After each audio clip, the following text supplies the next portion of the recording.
Colleagues, welcome back to the office. Welcome to our podcast and presentation for today. My name is Steve Yass, and it is a pleasure being with you to present Online Meeting and Collaboration Tools, Comparing Your Options, Part 1. In this podcast, we are going to be looking at ways that we can communicate and meet effectively online with our staff, colleagues, vendors, and more. In this COVID world that we're living in, this kind of is the new normal in terms of being able to conduct business virtually and remote. And how do we do it in an effective manner where we're getting value out of our time with our colleagues and value out of the meetings that we're having to give? And how can we conduct these meetings effectively and not just meet with people over Zoom? I think, meeting with Zoom is a component of it, but working effectively remotely is so much more than just having this video conversation with somebody. And so what are some of the tools, techniques, products, services, platforms, hardware, software that we can consider? As well as what are some of the processes that we need to design for our organizations to be able to effectively do this for our companies? It's more than just handing some hardware to our staff and saying, have a nice day, and sending them home and letting them fend for themselves. So in today's course, we're going to go ahead and look at all things that are related to online meetings and collaboration. We're going to start first with taking a look at, essentially what does it take, as a broad overview with software and hardware for what we can need to establish for our companies. We're going to talk through some of the benefits of working from home and why you should consider this as a core process for your company, not only for these weird COVID times, but as well as going forward. Some of the reasons, for example, you might want to keep the office. Some of the risks, essentially, of working from home are also important to look at, too. I personally believe that these risks can be mitigated, but let's acknowledge them for what they are and see if we can find some ways around them and to help reduce their risk and exposure. And then I'll also give you plenty of tips and tricks, the essentials from working from home, as well as some of my personal tips that have worked out well for me. I'm a 10-year veteran from working from home. Our whole company, Devmatics, we work from home. What's worked well for us? I'm going to share my thoughts with you as well. We're then going to take a look at collaboration tools from a company view as well as an individual view. We're going to look at it from a technology view as well as kind of like a policy and company operations view as well. We'll talk about also with respect to the broader picture here, the overall client experience, firm experience, and staff experience, and more. This course is actually being presented in two parts, so we're going to cover the first part of that today, and in our second presentation of this, which will occur in a little bit, we're going to go ahead and dive into the collaboration and real-time co-editing features and functions that you should consider as well. So, before we get started here, I do want to remind you and draw your attention to that this podcast is eligible for CPE credit. How awesome and cool is that? You can, after watching or listening to today's class, head on over to cpetoday.com. Take a brief 5-question quiz and earn a credit for today's class. If you are a CPA, if you're an enrolled agent, if you are some sort of financial professional or office professional that needs education as a component of your licensing, guess what? You can use this as a way of staying on top of your credits. And it's simple. And besides our podcast courses, which are available for free for the content, we have a whole wealth of other materials and courses from a wide range of business topics to pique your interest. So if you'd like it, go ahead, check it out, cpetoday.com, and use course code today, OMC1. Now, today's class is actually a recording from a state society conference I did a couple weeks back, as we're off this week and I'm on the road presenting from my beautiful mobile chateau here. So I hope you enjoyed today's presentation. I'll join you back here at the end. We'll have 3 brief review questions and then we'll go ahead and wrap up for the day. Thank you and enjoy the show. All right, so let's go ahead and start diving into our first section for today. And let's talk about what it takes to meet and collaborate online. Now, what we're going to talk about, I'm going to give you a quick overview on this, and then we're going to go ahead and dive into some of the benefits and risks for remote work and telecommuting. And then we'll look at some of the specific technology and hardware that goes along with it. Now, with respect to working and meeting online and working anywhere, it's really two spheres of influence that we're going to need to consider. We're going to need software stuff that allows for our mobile phones and desktop computers and laptops to be able to connect. And then we're also going to need physical hardware stuff, physical infrastructure, keyboards and mice and monitors and phones and things of this nature. We're going to look at a lot of these different components today. From the software side of this, things for meeting online, things for tracking and promoting productivity, collaborating and communicating, portals for facilitating data transfer between clients, tools to help assist with project management, as well as things in our line of business software. Line of business software would be the software that runs our organization. For example, customer relationship management, document management, and more. These tools are essential with respect to facilitating that business. It's often the software that makes our business run. Now, on the hardware side of it, thankfully, the requirements aren't very strict, and they can modify and adjust depending on the specific needs of the staff who's working, as well as what their role is to the organization. But certainly we need to think through things like how that user is going to connect to the internet and remain connected to the internet. Things like their computer, their smartphone, as well as if they happen to have a desktop phone connected over VoIP. And then also, what kind of microphone will they be using? What kind of camera will they be using? As well as any sort of lights in background if they're going to be doing some presenting or keeping a professional demeanor of the conferencing that they're doing, as well as any maybe sort of like, let's say, scanners and monitors. We're going to be looking at many of these different aspects. And if anybody has any specific requests or questions on specific hardware or software, again, go ahead and let me know. Now, before we dive into the specific recommendations for software and hardware, let's talk about some compelling reasons for work from home, work from anywhere, some reasons to keep the office, and then I'm going to give you my essentials from working from anywhere and what that might be, as well as some tips that you might want to consider as you start to plan your work from anywhere for your organization. Now, why is work from anywhere, work from home a great idea? Well, first and foremost, it can be a tremendous cost savings to the organization. On average, telecommuting can lower operating and real estate costs by $11,000 per employee per year. That's a permanent cost reduction. And if you think about it, that's money that goes straight to the bottom line to the organization. Once that employee essentially moves home permanently, you're shifting a lot of the costs from the company to the employee. Now, just as a quick piece of advice, one of the things you might want to consider is investing in that employee to build a home office. In our company, for example, we do offer a reimbursement for staff that work from home.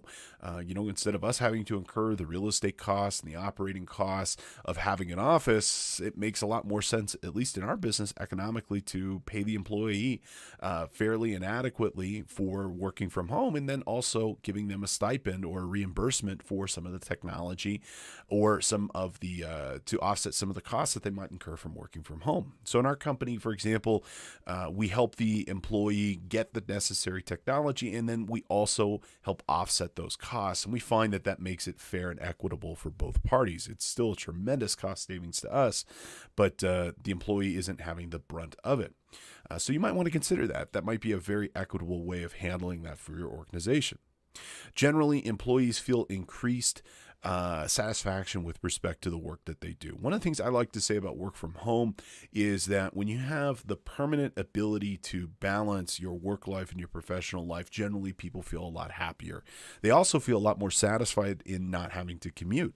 My wife, who works in our business as well.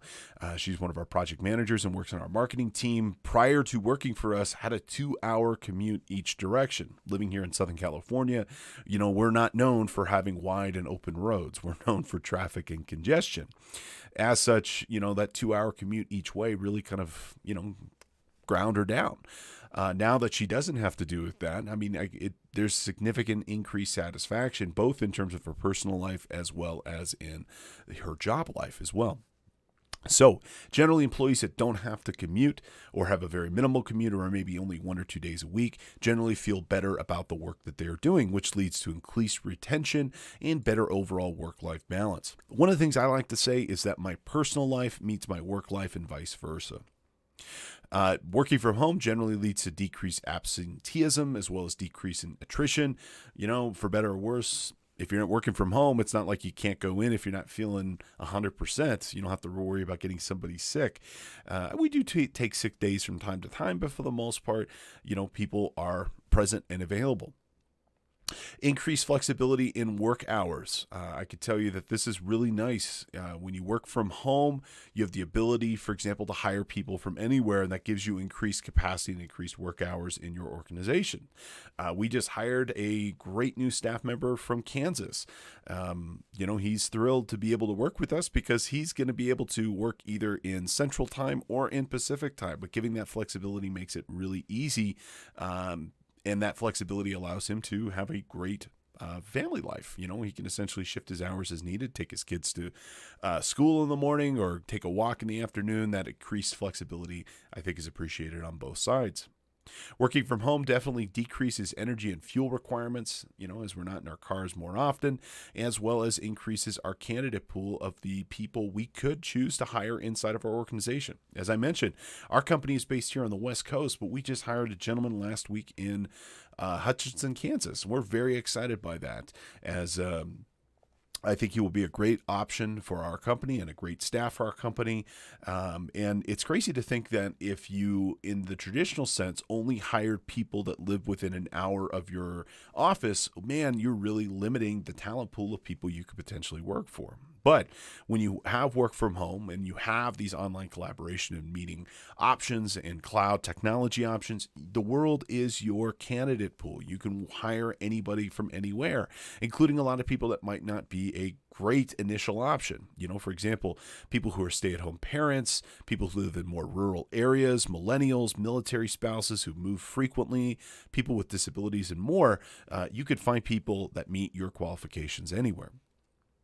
As great as the office is, as great as work from home is, there are some compelling reasons to keep the office. However, what I will say, I tend to be a more, let's say, pragmatic, as maybe even an optimist with respect to working from anywhere, working from home, because I feel that these reasons that are risks to working from home, they can be mitigated with good company culture and proactive work on part of the company to make that possible. But when you work from home, there's less collisions, and I mean collisions in the sense of water cooler talk, collaboration, joint projects, and things of this nature that you would normally get from when you see people on a day-to-day basis, as well as feelings of isolation in terms of, I work from home and I never leave my home, However, again, I think most of these can be mitigated. So less collaboration can certainly occur. It's hard to replicate the entrepreneurial efforts and face-to-face collaboration that you would get from just walking and talking to a colleague down the hall. I could tell you that allocating time for that in your organization and being okay with people taking personal time when they're on a Zoom call or on a Teams call can certainly go a long way. Depending on the nature of your organization, there could be security concerns for staff working with sensitive information. I have a good colleague of mine who worked for a defense contractor for many, many years. He's recently left that position, but during the COVID years, he actually moved home, and this was the first time that anybody in his company had worked from home, and they did so because of COVID.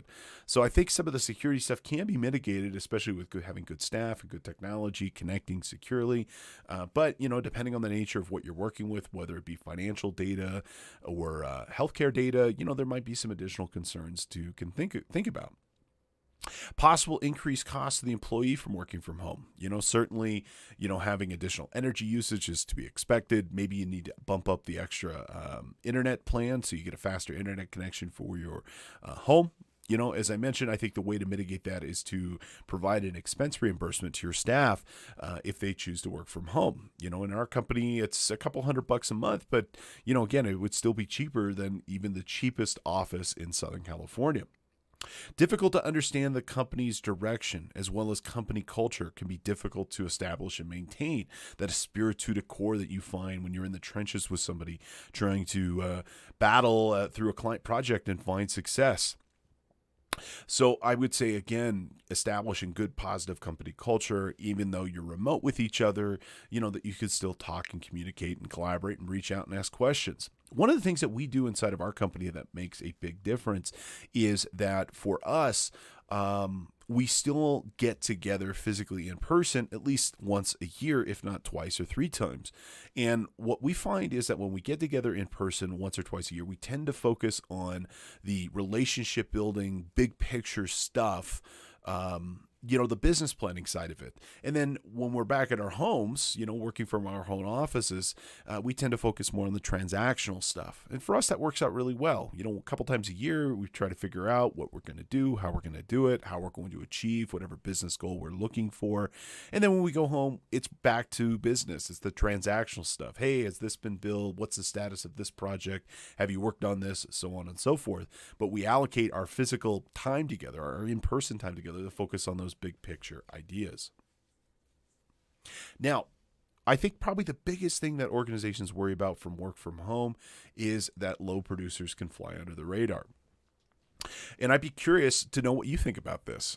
For those of you who maybe worked at home from COVID or from, currently, on average, what do you think you do? Do you think you work more from home? Are you more productive from home, or do you think you're more productive in the office? Go ahead and leave me a comment and let me know what you think and what your experience has been. I think if COVID has shown us anything, is that people now can be very productive working from home, that being in a physical office is not a requirement for doing productive work. If anything, I think that most of us would find that we're more productive working from home than we have been in the office, that we get more hours in and the quality of the work goes up. Most of the business owners that I've spoken with have shown and demonstrated that, if anything, it's been more successful for them working at home than it has been back in the office. Now, there are some essentials from working from home that you should consider. You're going to need some communication tools, for example, email, Microsoft Teams, Zoom, and others to stay in contact with each other. You're going to need remote access tools to access your files, documents, and more.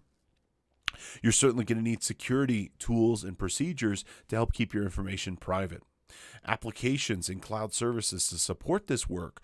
When something is based in the cloud and it's in a data center, for example, at AWS and other places, is that it's natively cloud. Even if you have a physical office, everybody in that physical office is connecting to that cloud in that same way.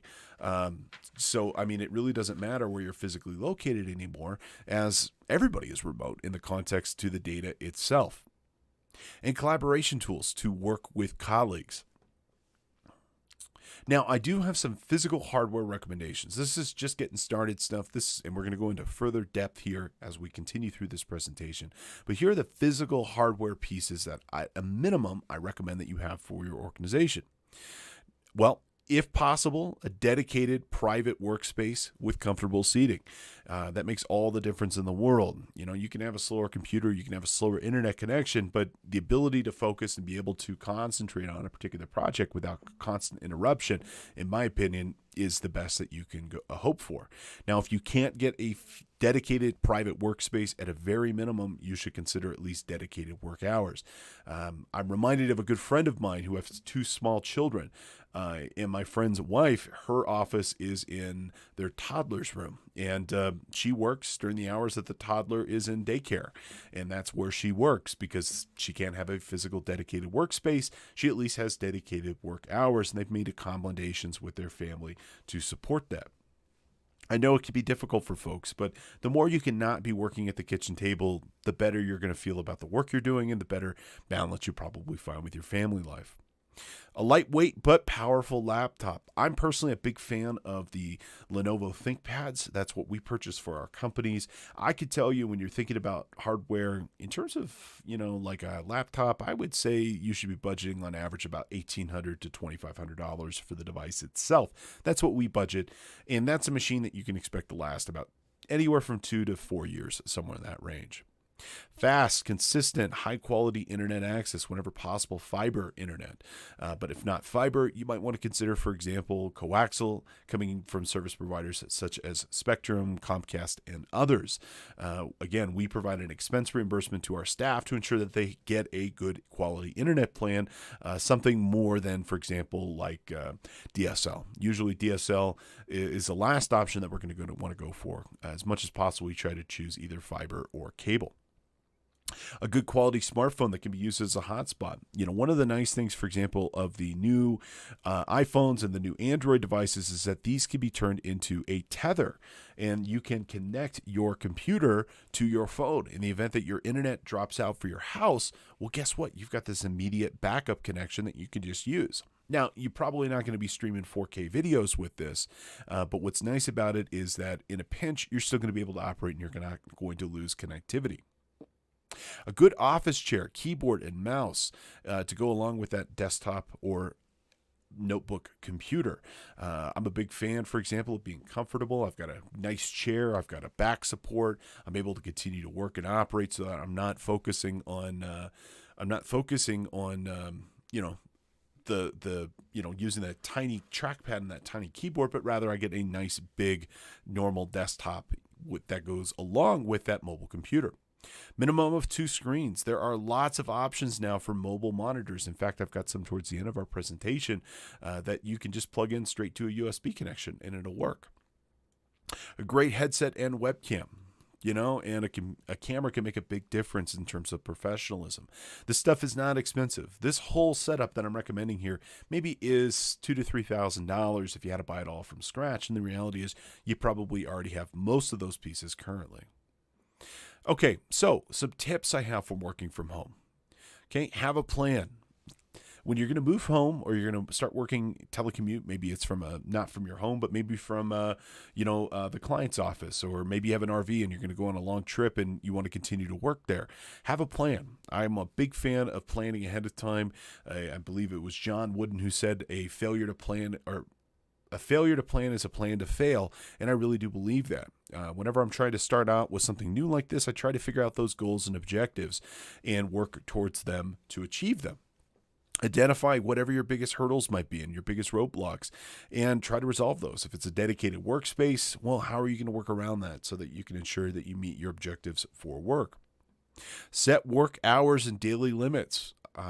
Most folks will find that they work more when they move home than they do when they were in the office, because it's very easy if you're not commuting and you don't have those social cues of like going to lunch or quit an hour. Okay, try to contain your work to what your standard work week is, and also don't forget to take a lunch break. Communicate regularly with your colleagues. I cannot stress this enough, the importance of communication. Communication is the absolute key of this. If people feel like they don't know what you're working on and what you're doing, you know what, that's when things can kind of go haywire, and people feel that, hey, Steve's back at home and he's not doing anything. He's sitting on the couch watching bonbons, watching daytime TV. But if you're communicating, you're present on applications like Teams, you're asking questions, you're sharing files, you're updating projects, people feel that their value is there and that you are a member of that team. Be available for social interaction. In my opinion, for example, you need to invest in social time with your colleagues. And that social time, for example, it could just be, hey, how was your Memorial Day weekend?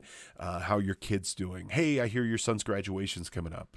Congratulations on that. That small social interaction makes a big difference in establishing that esprit de corps. When meeting with your staff and clients, have your camera on. Okay, this is a big one for me. In our company, whenever we meet, we always have camera on.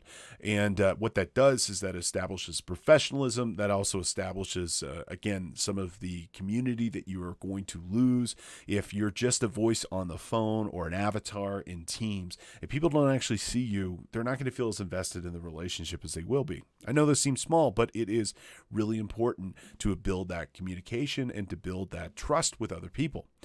I also recommend that when you do speak with people, you need to avoid multitasking. You wouldn't, for example, be clipping your nails in the middle of a business meeting when you're in the office, so you shouldn't be doing that while you're remote. A big thing for me, for example, when I'm meeting with my staff, I'm meeting with clients, I always try to make sure that they can see my hands. I know this seems kind of weird, but if you could see my hands, then you know that, for example, I'm not working on some other project, or I'm not double billing you with something else, working on a client project for whatever that might be. So I try to talk with my hands, focus, and let them know that they have my attention and that I'm engaged with this conversation. Track your time on projects, set milestones, identify those success metrics with whatever they might be. Those success metrics might be number of client projects, number of engagements that you're working on, whatever it ends up being for your organization. But if you can track the projects, you can manage the projects, and you'll be able to communicate success with your company.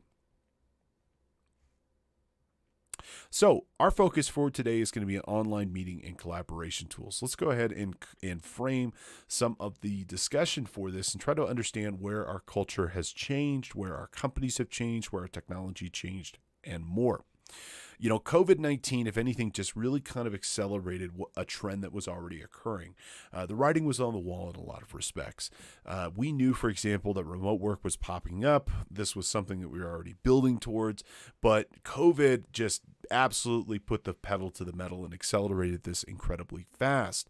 And it gave us, let's say, the motivation to be able to make this work. When presented without a choice, we tend to make things work, and we were not able to back out. And so I think a lot of businesses, as they got through this, are like, oh, okay, maybe this isn't as scary as what we thought it was, and maybe we can be pretty successful. I think for a lot of organizations, this gave a better willingness, for example, to engage with people outside of the physical geographic space of their office. I mean, if you're not actually coming in, what's the difference between, working from the same town the company is located in versus one that's maybe 50 miles away or 100 miles away? These remote tools improved a lot at the same time. If everything is built and predicated on everything that came before it. But if the pandemic had to have occurred, man, are we lucky that it occurred in 2020 and not in 1990 or in other time periods before that. The tools that are available to us now are so much better and so much better equipped than even just 5 years ago. Now, from the individual view, kind of thinking back about this, I think most of us are pretty happy. And again, I'd love to know what your thoughts were if you were a remote worker, how your life has been impacted before and after. Go ahead and leave me a comment and let me know what you think. But I think now people are like, you know what, this works out pretty good. I don't really want to go back to getting in the car and commuting for an hour each way. According to a recent Department of Commerce report, that prior to the COVID, the average American commuting time was 54 minutes per day, which to me is just incredible. You start thinking about how many hours of your life are spent just going to and from a place. I think for many of us, the work-life balance may not improve, but it's under greater control with this remote work. That you can take a walk in the middle of the day or drive your kids to work or have a lunch picnic in the park if need be. Some attributions like attention to detail, finishing the jobs, and concerns about meeting deadlines are changing too. I think how we value our work and how we value our position to the organizations is changing. Now, perhaps it could be the technology. Internet access has made things more ubiquitous and faster. Thankfully, with high-speed internet access being pretty widespread across the United States now, this wasn't just a West Coast or East Coast phenomenon, but affecting everybody across the country. We also saw improvements with reliability, speed, mobile functionality is better, and many of these tools, for example, provided great central administration, making it very easy for organizations to be able to grow and manage, even though they're not in the same physical space as their employees. Now, we also had improvements in tools. Services such as Microsoft 365, Google's Workspace program, as well as Zoho One and others became increasingly more powerful and also less complex, which is really kind of cool. These tools, for example, do more than they did even just a couple of years ago, and they're easier to use, most of which don't even require software. They're just completely running in the browser. So I think, for example, that has really kind of helped facilitate much of this growth.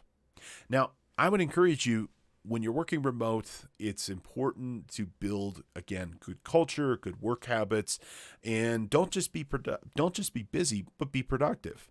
If I were to give you a Venn diagram, there's things that matter, there's things that you can control.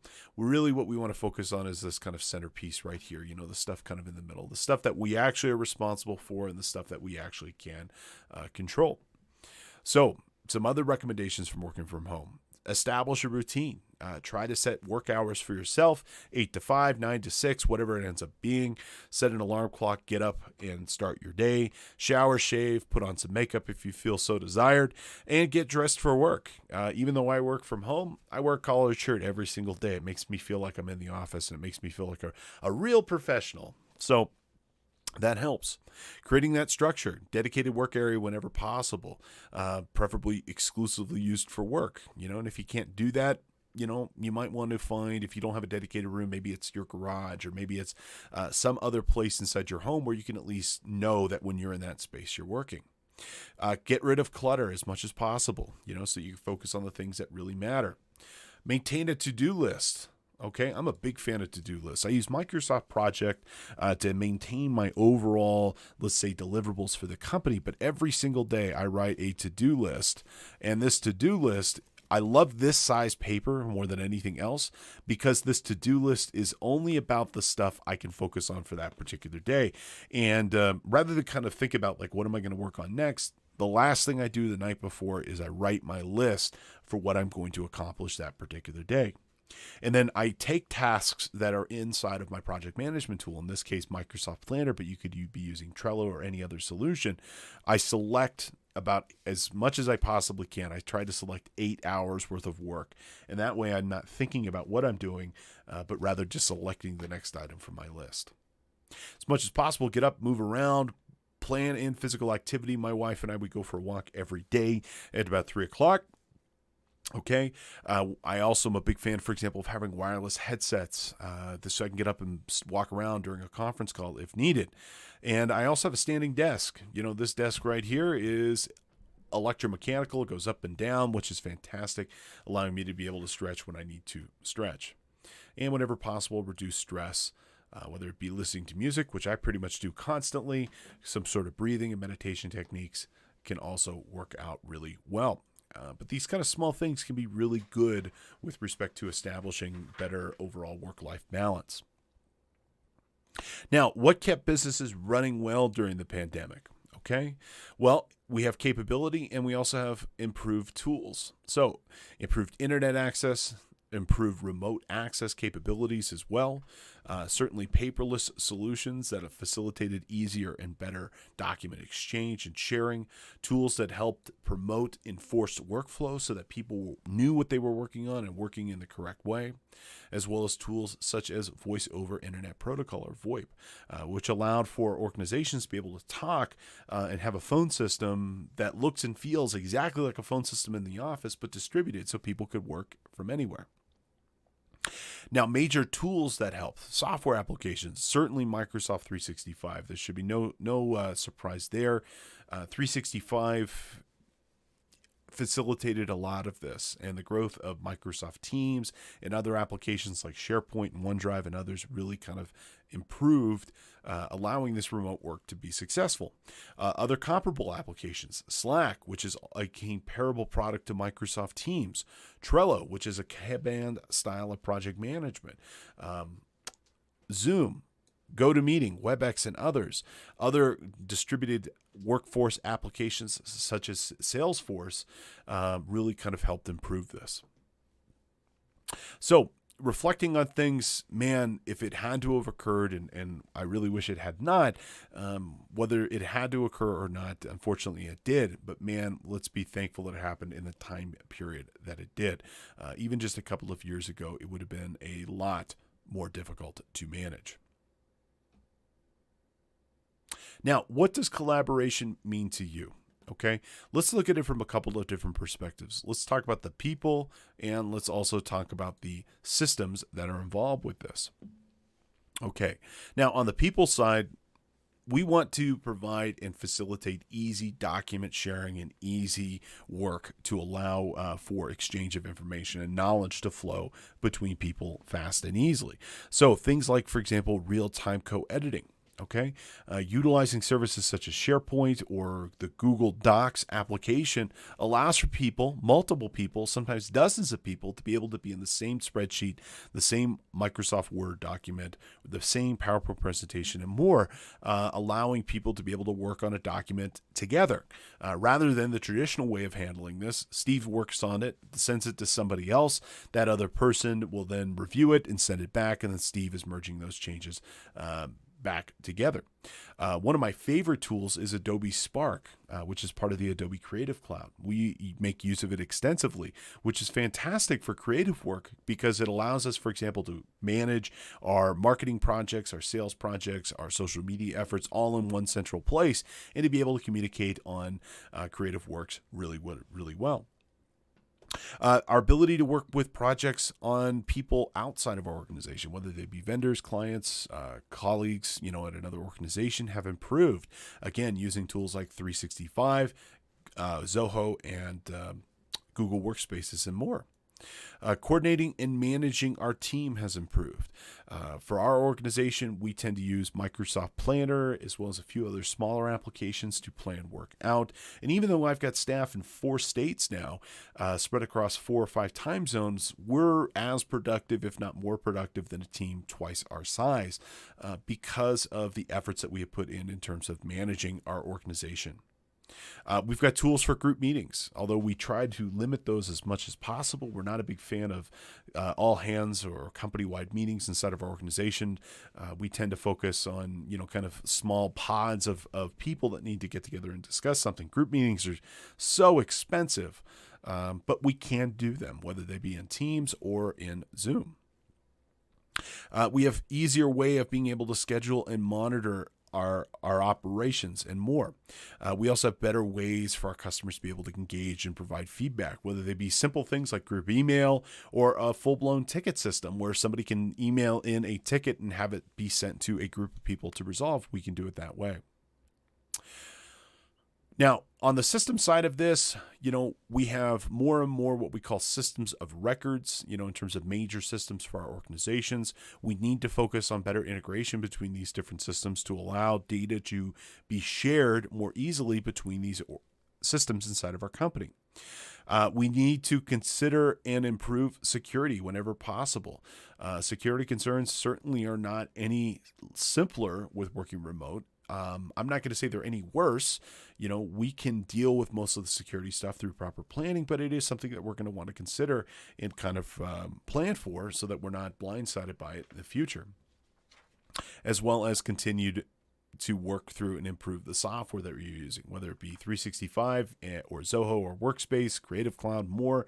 We want to continue to maximize our investment for our software.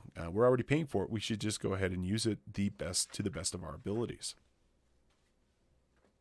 Now, one of the other things that's really cool is that we have improved mobile access as well. These devices are not just phones. They are tiny little computers that can make and receive phone calls. And the apps that are inside of our phones are, in my opinion, far more useful than what we would see, for example, on text messages or email or phone. Really, most of us are probably using our phones for apps way more than we are for making and receiving phone calls. So we can do things like, for example, online banking. We can do, for example, things like paying with services on our credit cards, using services like Google Pay and Google Wallet and Apple Pay. We can have dedicated mobile apps for our organizations. This is an example of the Home Depot app where you can literally send a chat message to Home Depot and say something like, hey, where can I find Star Drive 4-inch screws? What aisle is it on? And they'll respond back to you. It always seems like you can never find, somebody at one of those big box stores. Well, now you can chat with somebody in a central office who has access to the schematics for that particular location. Will tell you exactly where they are. Having a dedicated mobile app has never been easier for your organization and can add a tremendous amount of value. We've got services like Adobe Sign or DocuSign or EchoSign that allow us to be able to facilitate, more complex transactions like, anything requiring a legal signature, we can use these apps for now, as well as Lisco, which is a fantastic client portal solution that's great even for text challenged clients that we can utilize for exchanging of files and more. So there are lots of really kind of good solutions that we can use. And speaking of tech challenge clients, here's some ideas for collaborative innovation by author Bartholomew of the Wright Brothers Institute. Here's some things that you might want to consider to kind of maybe help promote this collaboration, even for your more tech challenged folks. And this came from an interview from earlier this year talking about some of the major things that can help promote this inside the organization. For example, challenging limiting beliefs. This is something that I definitely try to do whenever possible, that, hey, the way you thought it worked maybe isn't the way it actually works. And that changing our perspective and changing our beliefs can often lead to breakthroughs in, how something can achieve, really great things in an organization. Creating an uplifting, creative, and a solution-oriented culture.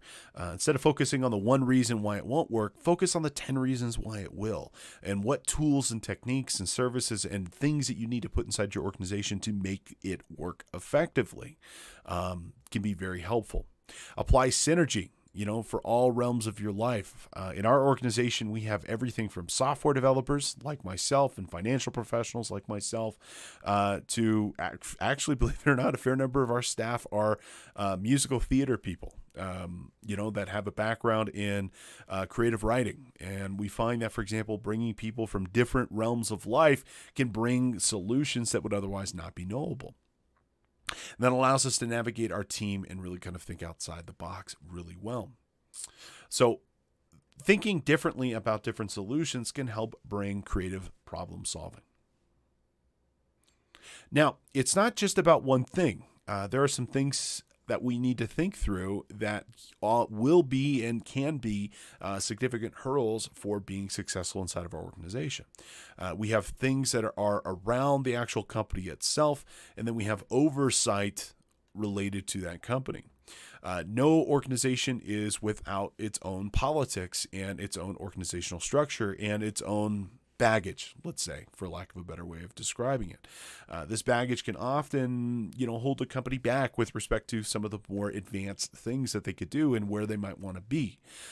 Relationships, coordination, thinking through the well-being of staff and management, strategic improvement and motivation are all major considerations with respect for planning our remote work. Investing in people, investing in culture. If I were to say the most important thing that you can do is invest in people, because they are the most expensive thing that you can have, especially for a knowledge-oriented organization compared to a more product or organized organization. For financial professionals, whether they be a accounting firm or a professional service firm and of other ways, your most expensive and most important asset walks out the front door every day at 5 o'clock. If they were to leave your organization, it would cause significant hardship. So, putting and setting people up for success, I think, to be a very important thing. Now, on the administration side of this, having the correct security, having the correct account and billing, how are you going to manage maintenance on these computers, especially if they're remote? How are you going to ensure they're up to date and meeting the latest security standards? Onboarding as well as retention. I would tell you as much as you can before having people move remote, you should have as many of these items figured out, which may or may not be possible depending on the nature of what you're doing and how quickly you need to do it. So let's go and get to the heart of the matter. What is required for effective meetings and collaboration? And it's not just one thing. There are hardware things and software things, but then there's softer things like just creating, a good culture, or creating an environment where a meeting can be effective for an organization. But from the, let's say, more philosophical components of this, the softer sides of this, there are some outcomes that we can hope to achieve that will infer whether or not this project or this meeting was successful.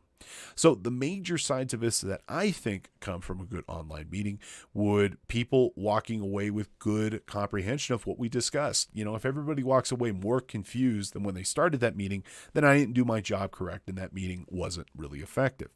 I want engagement. If I have 10 people in a meeting and only 3 people are talking, that meeting only needs to be 3 people. I want people who are engaged. I want people to be able to provide feedback, and I want to create an environment where people feel like they can do that. I want a meeting where decisions are made. In our organization, we make a conscious effort of what needs to be a conversation, what needs to be an email. And whenever possible, we try to do the information gathering by email so that when we actually get together, a decision is made. One of the techniques that we focus on is that we try to work from the end of the meeting to the beginning of the meeting. By the end of this conversation, what will we want to have achieved? What decision are we looking for? Is it the direction we want to go on a client project? Is it the direction of this future scope of the business? Is it, hey, or it could be something simple like, should we use Amazon Web Services or Microsoft Azure for this project? Well, if there's research that is required and people need to familiarize themselves with, specific data points, I want them to do that before we're in the room. I don't want to waste everybody's time. I'm reminded of the phrase, don't bore us, get to the chorus, for pop music. And that's what I'm looking for. I'm looking to abstract out as much of the complexity as possible, put that onto the individual to educate themselves so that we're actually with each other. We're making decisions. We're talking about the big picture stuff and we're moving forward. And certainly, as much as possible, keep it short. A 3-hour marathon meeting is of no use to anybody. In our organization, we try to keep anything involving more than 2 people to under an hour. And even for one-on-one meetings, we try to keep those to about 30 minutes. Don't feel that you need to take a whole hour when maybe you only need 30 minutes or so.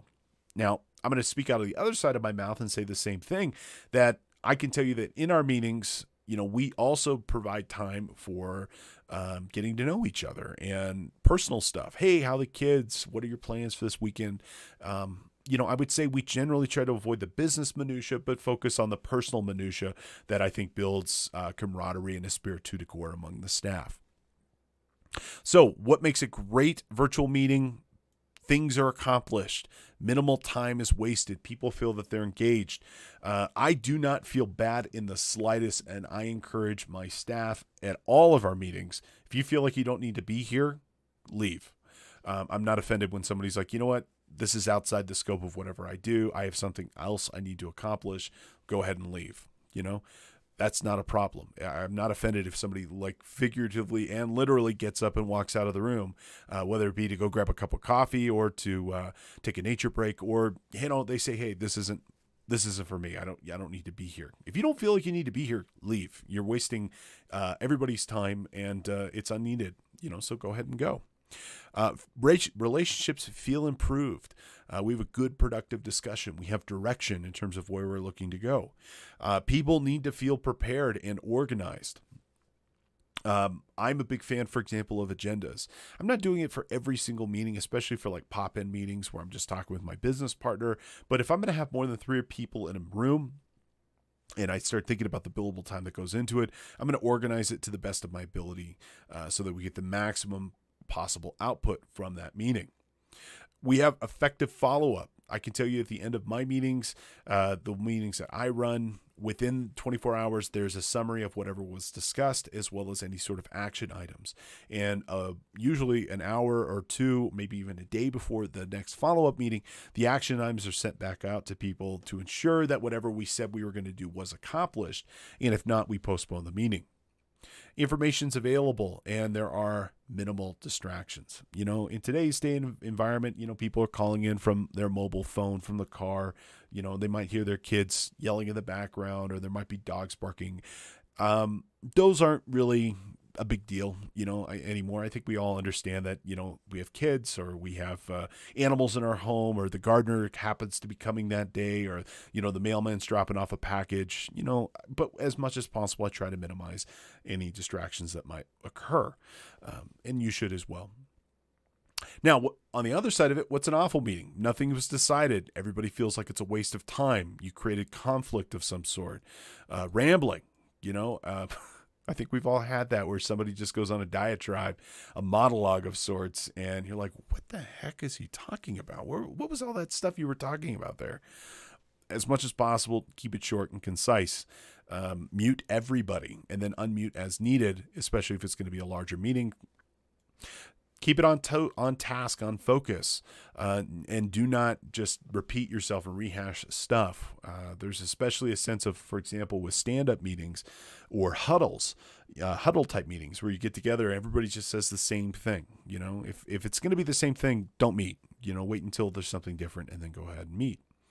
And there can also be other issues, tech noise and things of this nature. But thankfully, I think most of us have figured out when you join a meeting, mute yourself. When you join a meeting, have a headset on.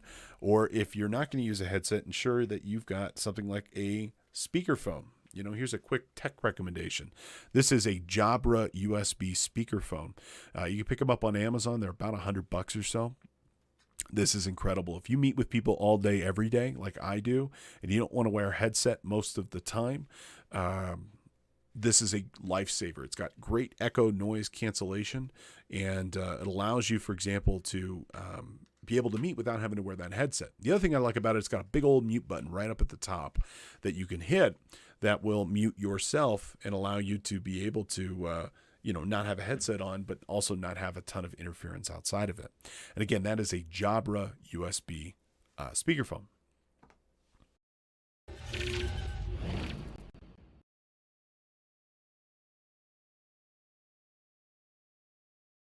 All right, folks, welcome back. I hope you enjoyed our presentation and podcast for today.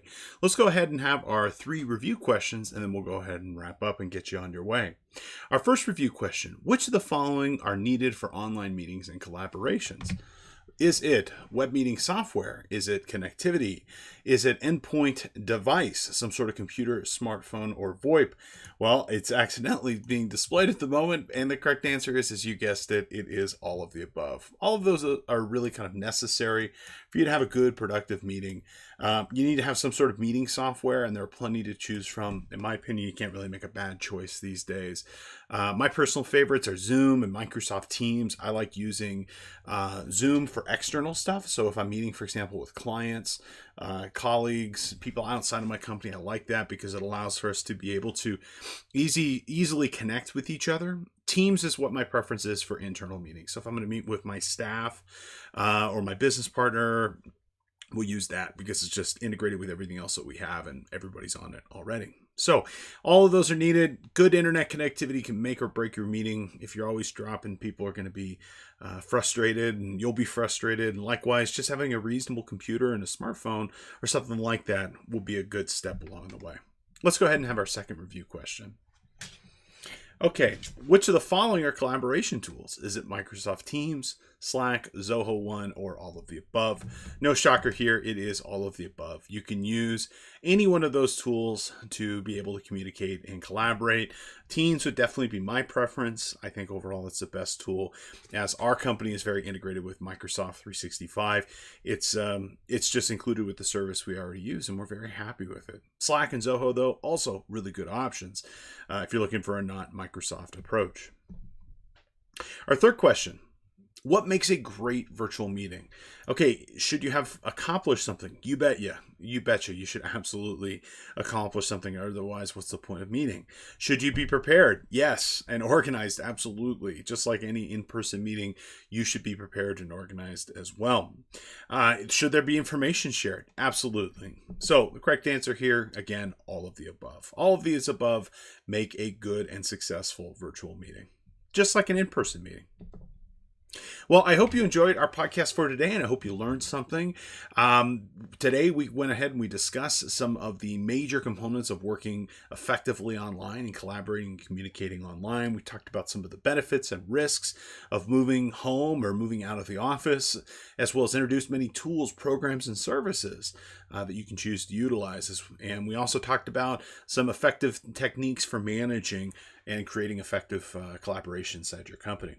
This is just part one of a two-parter. Our next series, we're going to look even greater at depth at the work and home tools, both as generic tools as well as industry-specific stuff.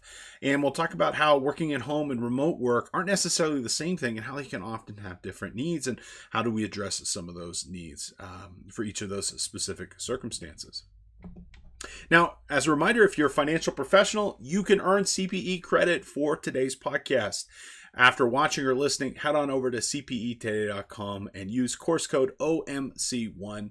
Take a brief 5-question quiz and you will have earned a credit for today's class and you will be well on your way to maintaining that professional license. So again, cpetoday.com for all of your continuing education needs. If you like our content, and I hope you do, please consider following us on social media. On almost all social media channels, you can find us as @CPE Today.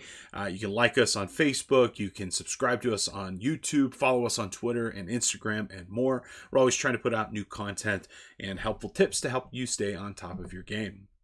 And you can always listen to the CPE podcast live twice a week, usually Tuesdays and Fridays at 11 in the morning Pacific.